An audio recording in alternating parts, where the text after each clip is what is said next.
Olá, amigos da Paranormal Ataque e do Paranoia Sociedade Anônima. Se você segue o canal ou fomos indicados para vocês pelo YouTube, significa que o estudo do paranormal e do sobrenatural interessa e muito a você. Mas já parou para pensar como e quando as pesquisas paranormais, amadoras ou profissionais, começaram no mundo? Esse é o tema de hoje. Se você também busca a verdade, quer saber o que tem além do véu, se inscreva, compartilhe, comente, é tudo de graça e você ajuda a gente a continuar as nossas pesquisas. Não temos como dizer com precisão quando os estudos da paranormalidade começaram, já que ao longo das décadas, desde pessoas comuns a cientistas e até governos, entraram no mundo da pesquisa do paranormal e do sobrenatural. O sobrenatural e o paranormal sempre existiram, mas ficaram em evidência quando um homem chamado Allan Kardec resolveu investigar um fenômeno que enchia as casas de espetáculos na França: as mesas girantes. As mesas girantes eram mesas que ficavam sobre um palco. Algumas giravam, outras levitavam, algumas tremiam, e Allan Kardec conheceu o fenômeno no ano de 1854 por intermédio do pedagogo Hippolyte Léon Denisard Rival, que o levou para ver as mesas girantes, e outro fenômeno, os cestos escreventes. Apesar de não ser lembrado tanto quanto Kardec, nós da Paranormal consideramos que Leon é o pesquisador do paranormal mais antigo que conseguimos encontrar documentos. Mas antes de prosseguirmos, você deve estar se perguntando o que é uma cesta escrevente. A gente também foi pesquisar porque a gente não sabia. A cesta escrevente foi a primeira tentativa de psicografia.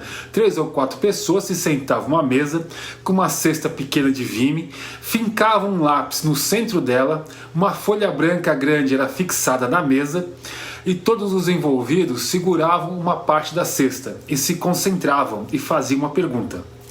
Segue o funcionamento da tábua Ouija, mas no caso da cesta era impossível que algum dos participantes pudesse escrever algo de propósito, pois, além de várias pessoas segurando a cesta, ela encobria o que estava sendo escrito. Então podemos dizer assim que o primeiro pesquisador de paranormalidade, conhecido e reconhecido, realmente foi o Léon Denisard Rival, já que Allan Kardec não pesquisava outros fenômenos que não estivessem intimamente ligados à doutrina espírita. E caso você não saiba, a Igreja Católica Romana também tem seus pesquisadores de paranormalidade. E a Igreja faz isso há muito tempo, com um grupo de padres que são formados nos mais diversos setores da química, da física, medicina e psicologia. Sempre que se ouve algo sobre um milagre, o Vaticano envia um ou mais especialistas para descobrir sobre um olhar científico se aquele caso é sobrenatural ou algo que tem explicação aos olhos da ciência. No Brasil, nós tivemos um desses padres pesquisadores. Era o espanhol Oscar González Quevedo Bruzón, que ficou muito conhecido no Brasil como Padre Quevedo. Ele era padre, jesuíta, professor universitário, com diversos diplomas nas áreas de psicologia, teologia, filosofia e humanidades. O Padre Quevedo ele se naturalizou brasileiro em 1960 e ele era um dos pesquisadores de paranormalidade do Vaticano, incumbido de descobrir no Brasil se fenômenos aclamados pelo povo eram verdadeiros, milagres ou fenômenos explicáveis e o mais comum, farsa para arrancar dinheiro do povo. O estudo da parapsicologia é levado muito a sério no exterior, incluindo universidades e centros de pesquisa. o que infelizmente não acontece o mesmo no Brasil. Quevedo rodou o país de norte a sul à procura de casos de paranormalidade e do sobrenatural, a fim de pôr eles à prova das pesquisas mais profundas, no intuito de validar ou desmentir, desde adivinhos, paranormais e fenômenos sobrenaturais, provando que muita coisa não passava de fraude. Isso rendeu muita fama ao Padre Quevedo, que foi convidado a muitos programas de televisão, alguns sérios e outros que só queriam fazer piada com o pobre do padre e ganhar audiência, claro. Não vamos expor nenhum programa de televisão aqui, mas você encontra facilmente os programas sérios que receberam o Quevedo e falaram do tema com a devida profundidade. Uma última curiosidade sobre o padre é que ele foi investigado pela Aeronáutica em 1982. Não sabemos se foi investigado pelas outras forças armadas e policiais do nosso país, porque apenas a Aeronáutica liberou os documentos da época da intervenção militar.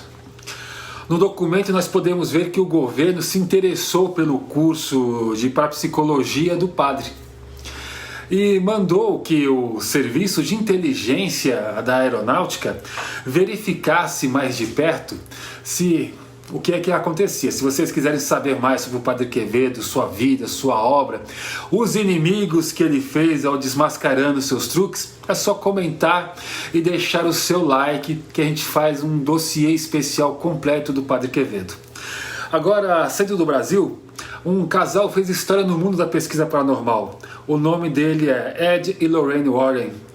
Você com certeza já deve ter visto alguma entrevista, livro ou documentário sobre eles. A Paranormal Attack vai fazer um apanhado sobre tudo isso e deixar aqui as nossas impressões. E vocês decidem se o que foi relatado é verdadeiro ou falso.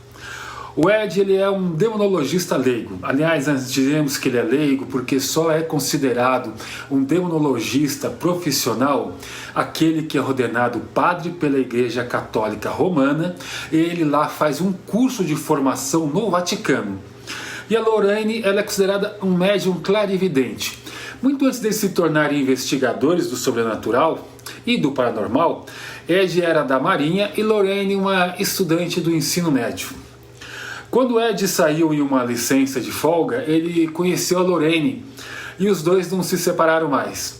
Ed era um exímio pintor e chegou até a cursar uma escola de artes no começo da vida a dois deles. E eles resolveram aí sair numa espécie de mochilão, viajando de carro por todo o país. Eles se mantinham nessa viagem vendendo os quadros que o Ed pintava das casas que a Lorraine sentia que tinha algo de sobrenatural nelas. Ed pintava um retrato da casa e eles iam oferecer aos proprietários. Sempre conseguiam ter sucesso na venda, ganhando às vezes o que pediam, às vezes ganhando um pouco menos. Os quadros custavam em média uns $7, o que para a época é um valor a se considerar. E o que também demonstrava a qualidade da pintura do Ed.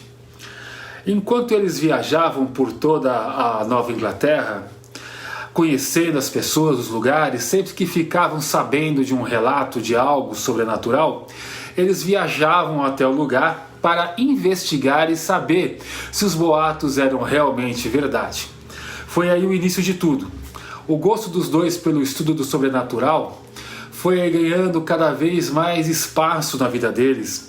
Então, no ano de 1952, eles deram mais um passo em direção ao fenômeno mundial que ia se tornar. Fundaram a Sociedade Nova Inglaterra para a Pesquisa Psíquica, onde no começo a única função da sociedade era pesquisar, analisar a veracidade, documentar e catalogar fenômenos sobrenaturais. Porém, uma investigação de uma casa no ano de 1965, Ed e Lorraine foram convidados para investigar uma casa onde um menino morador da casa estava tendo um comportamento muito estranho, que tinha todas as indicações de ser uma possessão. Quando eles chegaram na casa, Lorraine viu o espírito de uma menina que disse se chamar Cíntia e que procurava a mãe dela, mas não achava e pediu ajuda a Lorraine para achar a mãe. Ed ficou comovido com o sofrimento do espírito da menina e junto com Lorraine tomaram a decisão de não somente pesquisar os fenômenos sobrenaturais, mas a partir daquele momento tentar ajudar tanto os vivos quanto os mortos. Depois desse dia, os Warren investigaram mais de 10 mil casos e alguns alcançaram fama internacional. Vamos comentar aqui os mais famosos que viraram filme, livro e principalmente causaram muita polêmica. O primeiro caso de repercussão do casal foi o da boneca Annabelle. A boneca do filme em nada se parece com a boneca real. Aliás, veremos muito disso nos filmes que se baseiam nas investigações do casal. Aliás, para falar a verdade, nem o relato do filme chega perto do que aconteceu com a boneca. Tanto que podemos resumir a história toda aqui. Uma enfermeira diz ter ganho a boneca de alguém que ela não fala o nome. Ela afirma que a boneca era colocada em uma posição e quando voltava se encontrava em outra posição. Passando um tempo, a enfermeira e uma amiga procuraram um médium que, ao ver a boneca, afirmou que ela era habitada pelo espírito de uma menina, chamada Annabelle. A enfermeira e sua amiga acharam aquilo tudo muito divertido, olha lá, e tentaram adotar o espírito da boneca. Só que um tempo depois a boneca começou a ter um comportamento assustador, o qual não temos informações do que tipo de comportamento o espírito dentro da boneca estava tendo.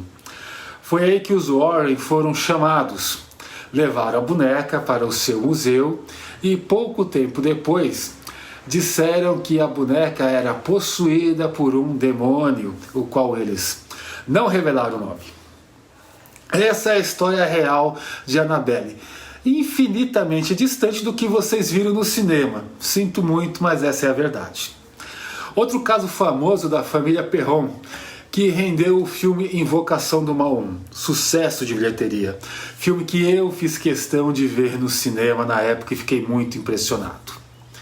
Porém, mais uma vez a verdade passou longe do que foi exibido nas telas. Lorraine foi uma consultora para a produção do filme, mas a atual proprietária do imóvel fez uma vasta pesquisa sobre a história do lugar. Por conta própria, contratou desde investigadores particulares a pesquisadores do sobrenatural e médiuns ainda. Descobriu que nada do que o filme mostrou aconteceu lá. Já o caso MTV, pelo menos esse, o cinema e os Warren chegaram muito perto do que aconteceu. Inclusive temos aqui no canal mais de um vídeo e texto falando sobre a casa. Vamos deixar link no final aqui do vídeo. Lá vocês vão poder ver a foto infravermelho de que um grupo de pesquisadores de paranormalidade fez a pedido da BBC de Londres, que flagrou a imagem de um garotinho olhando através da fresta da porta numa total escuridão. Outro caso famoso, especulado pelo cinema, com o apoio e consultoria dos Warren, foi o Poltergeist de Enfield, que a princípio já estava sendo estudado por um pesquisador do paranormal chamado Maurice Grosse, que revelou que os Warren ficaram sabendo do ocorrido e foram para a residência sem serem convidados. Tentaram participar das investigações, mas foram convidados a se retirarem quando Ed chamou o Grosse de canto e falou: "Há muito dinheiro a ser feito aqui." Maurice se ofendeu com a atitude pouco respeitosa e a falta de interesse dos Warren e em ajudar de verdade aquela família. Maurice Grosse acreditava que estava realmente diante de um fenômeno sobrenatural, mas outros pesquisadores independentes que faziam também parte da mesma sociedade de pesquisas do Grosse ficaram desconfiados de como havia aumentado o número de acontecimentos sobrenaturais na casa depois que a imprensa começou a cobrir o caso. E colocaram câmeras escondidas na casa, que flagraram a mãe das meninas preparando os objetos e situações para apresentar aos investigadores e à imprensa. O resultado foi que esse caso não passou de uma farsa e os Warren, que ficaram apenas um dia na casa e foram convidados a se retirar, acabaram fazendo mais uma invocação do mal e vendendo como história real, ganhando muito dinheiro. Muitos outros casos viraram filme nas mãos dos Warren, como o julgamento do Warren Cheyenne Johnson, que os Warren queriam que ele dissesse em tribunal que cometeu o crime possuído pelo demônio. E o rapaz, após anos passados aí que ele recebeu a condicional, quando soube que sua história ia virar um filme, resolveu ler o livro e foi a público desmentir tudo. Não podemos esquecer também que teve um lobisomem. Isso mesmo, os Warren afirmam que enfrentaram um lobisomem em 1991. Eles afirmaram que exorcizaram um demônio que tomava a forma de um lobisomem. Os Warren hoje não se encontram mais entre nós. Eles fizeram mais de 10 mil pesquisas, as mais famosas viraram filme, e vocês puderam ver que as histórias foram aumentadas e exageradas de forma absurda para poder encher as salas de cinema. Mas nós aqui temos a obrigação de deixar a nossa declaração de que Lorraine Warren deu ainda em vida, que sempre vendeu fatos para as produtoras e eles que interpretavam da maneira que queriam, que achavam melhor. Bom, e vocês? O que é que vocês acham? Os Warren eram sérios em suas pesquisas e foram enganados pelas produtoras? Ou apenas estavam em busca de dinheiro e foi o cinema que vendeu um casal Warren que nunca existiu? Deixa seu comentário, não esquece de deixar o seu like, toca no sininho e até a próxima.